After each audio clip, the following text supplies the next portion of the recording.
selamat sore. Terima Selamat kasih sore. semuanya sudah hadir dalam diskusi kami kali ini.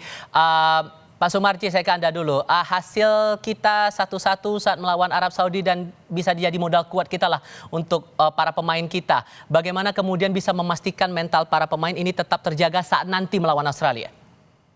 Ya, ya. Jadi yang pertama kami tentu mengucapkan terima kasih ya, support, dukungan dari masyarakat Indonesia ya. Yang berikutnya berkaitan dengan kesiapan timnas Indonesia menghadapi Australia yang akan dilaksanakan nanti tanggal 10 ya di GBK. Tentu kesiapan tim saat sekarang ini adalah menjaga dan sekaligus menguatkan mental para pemain. Karena apa?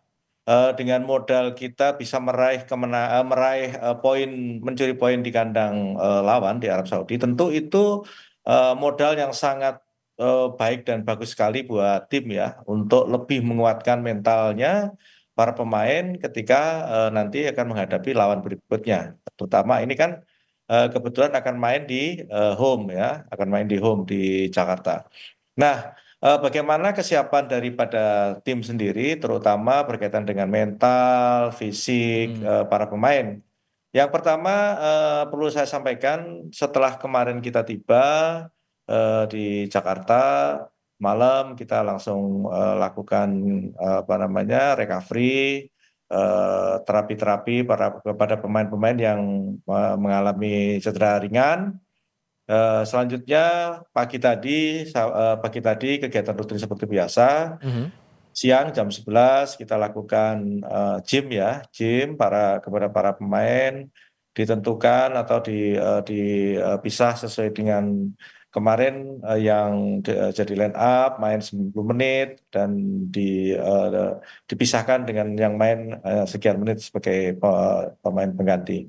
Oke. Jadi dari situ tentu kita bisa lebih lagi memberikan motivasi kepada para pemain agar supaya mental tetap bisa terjaga dengan baik dan recovery cepat segera dilakukan sehingga dengan upaya yang kita lakukan di tim sendiri itu tujuannya untuk benar-benar bisa mempersiapkan para pemain itu dengan maksimal karena kan Dengan target bisa menang lawan Australia ya, Pak? ya, tentu yang menjadi poin penting karena ini home dan mental pemain cukup bagus, ya itu modal itu yang akan kita pakai agar supaya nanti lawan Australia kita bisa mendapatkan poin penuh. Seperti itu. Oke, Bung Joy, kalau Anda melihat untuk laga sebelumnya Indonesia lawan Arab Saudi 1-1, apakah Anda punya evaluasi sendiri? Ya, pertama saya ingin mengucapkan selamat ya kepada tim dan ada Pak Marji. Saya jujur saya terkejut bukan hasilnya tapi cara bermain Indonesia terutama di babak pertama. Bahkan saya catat itu sebetulnya Indonesia leading di semua lini ya, bahwa Arab Saudi tidak bisa melakukan serangan, seperti kebingungan pemain-pemain Indonesia begitu disiplin, terutama pemain tengah dan belakang ya. Menurut saya itu salah satu penampilan timnas senior yang terbaik menurut saya di 45 menit babak pertama. Cuma memang di babak kedua nih Pak Marji, setelah ya kondisinya mungkin juga sudah capek dan segala macam, Indonesia tertekan, untungnya masih bisa menahan imbang ya. Tapi catatan saya memang pemain lapis kedua ini harus ditingkati nih Pak Marji karena menurut saya pemain lapis kedua ini levelnya sedikit di bawah yang starting line up kemarin. Dan itu menurut saya bukan tugasnya Pak Marji, tugasnya Pak Sintayong ya untuk menaikkan level karena kan kita punya Marcelino Ferdinand, punya Hoki Caraka, punya Ramadan Sananta tuh sebetulnya kan yang terbaik sekarang gitu loh. Tapi saya lihat kok di bawah Sintayong ini progresnya kok agak lambat. Untungnya pemain-pemain diaspora yang begitu masuk, apalagi kalau kita bicara Jai Isdes, Martin Pes, segala macam kan begitu masuk tuh langsung tune in gitu loh. Nah ini tertolong lah Pak Marji. Tapi kan situasi seperti itu tidak bisa kita harapkan berlanjut terus dengan sangat konstan, pasti ada naik turunnya. Nah ini menurut saya challenge buat Sintayong itu menjaga naik. Kalau turun jangan terlalu tinggi, drop. Kalau naik itu ya wajar-wajar saja sehingga steady nih Pak. Kemarin itu kalau main seperti babak pertama Pak, saya yakin lolos Pak ke Piala Dunia Pak. Atas gitu loh. perspektif dari Bung Joy tadi gimana menanggapinya Pak Sumarji? Apakah ini juga dibahas saat beberapa saat lalu Bapak bertemu dengan Pak Erick Thohir dengan Coach Sinteyong juga membahas berdiskusi saat itu? Ya, jadi begini, memang kalau kita berbicara terkait dengan apa yang disampaikan Bang Joy tadi, memang kita semua yang mengakui di tim, memang lapis kedua kita butuh upgrade lagi yang dalam waktu yang cepat ini supaya segera bisa gitu. Jadi itu yang kita bahas di tim dan juga tadi pagi kita diskusi Pak Erick Thohir tadi juga datang menemui kami di tim kepelatihan, banyak cerita, banyak ngobrol tentang kekurangan-kekurangan tim yang harus kita penuhi, kita penuhi ya dari tadi apa yang disampaikan oleh Bang Joy tadi. Oke. Memang itu PR kita, memang PR kita. Nah, itulah yang harus kita lakukan. Ya, terutama juga ini juga keterlibatan dari teman-teman dari Liga 1 juga penting sekali karena apa? Jam bermain pun juga harus ada dan gitu loh. Jangan sampai jam bermain timnas yang bermain di Liga 1 ini juga berkurang. Kalau itu berkurang juga pengaruhnya juga cukup cukup Oke. cukup besar sekali di timnas. Saya kira Ma- Bang Joy Pak juga Marji, sama dengan sorry, saya kayaknya itu. Pak Marji, sebagai pelatih kepala tim nasional, apakah Sintayong tidak punya akses ke pelatih-pelatih Liga 1 itu, Pak? Karena kan kalau yang Nah, saya tahu ya, di hmm, Jerman itu, yang namanya pemain nasional, begitu dia kembali ke klub itu kan aset, Pak. Ya, Nah, itu harusnya sih Sintayong bisa ngomong nih ke pelatih-pelatihnya, ini loh, tolong dijagain paling tidak jam terbangnya jangan sampai berkurang gitu loh. oke. Karena menurut saya, yang namanya pelatih kepala tim nasional itu sebetulnya dia quote unquote, dia tuh sebetulnya dia jadi leader di satu Hmm, negara untuk memimpin pelatih-pelatih di Liga 1 lah katakanlah, untuk membuat pemain-pemain yang main di Liga 1 terutama itu oke. progresnya kelihatan gitu loh Pak Marji. Ada ya, tanggapan, ya. Pak Sumarji? Ya, ya, jadi begini. Itu sebenarnya sudah dilakukan oleh Coach Sintayong ya.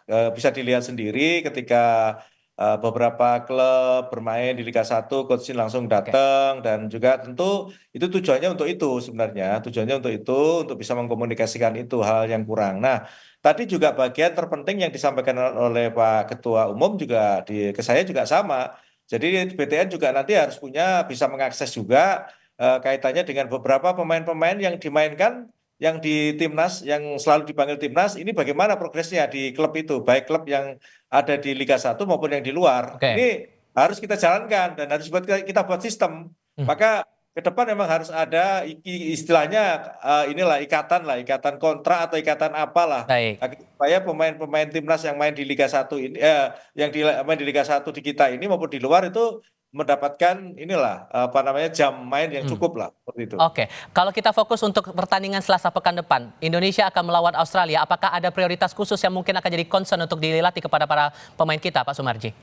Jadi begini, kalau kaitannya dengan lawan Australia, kita ini sudah mempunyai jadwal sesuai dengan yang sudah direncanakan dari jauh-jauh hari.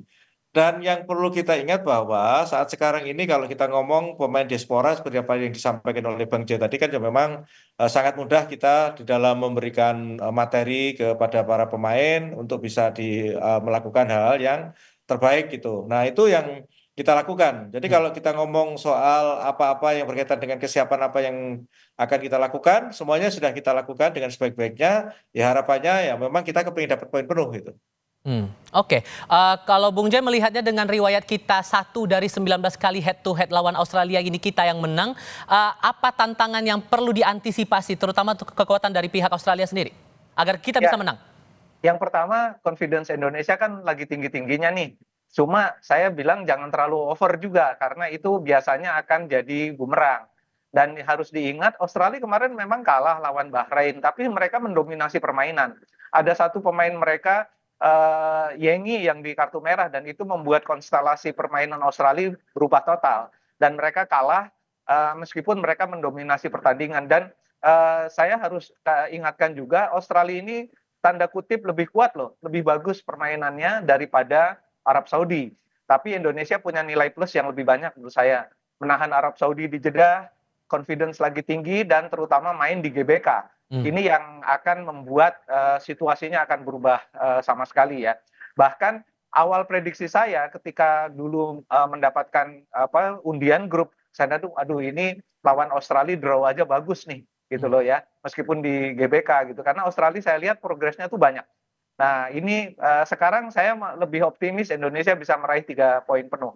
Oke. Karena menurut saya confidence yang sangat menentukan dan cara bermain. Kemarin Sintayong tuh mengejutkan Mancini, betul-betul mengejutkan. Mereka tidak bertahan, bahkan mereka bisa sangat disiplin, melakukan banyak sekali intercept di lini tengah dan langsung masuk ke kotak penalti Arab Saudi. Ini yang membuat Mancini kalang kabut.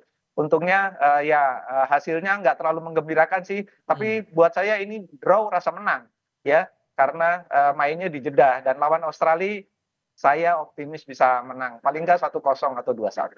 Oke, agar tiket kemenangan ini bisa dipastikan dipegang nih Pak, tentu kan strategi pasti akan dimatangkan ya. Apakah untuk pemainnya sendiri, Hilgers dan Eliano yang sudah sempat diunggah juga oleh Pak Erick Thohir ini bakal diturunkan di laga lawan Australia, plus apakah juga Justin Hubner juga bisa bakal bermain di minggu depan?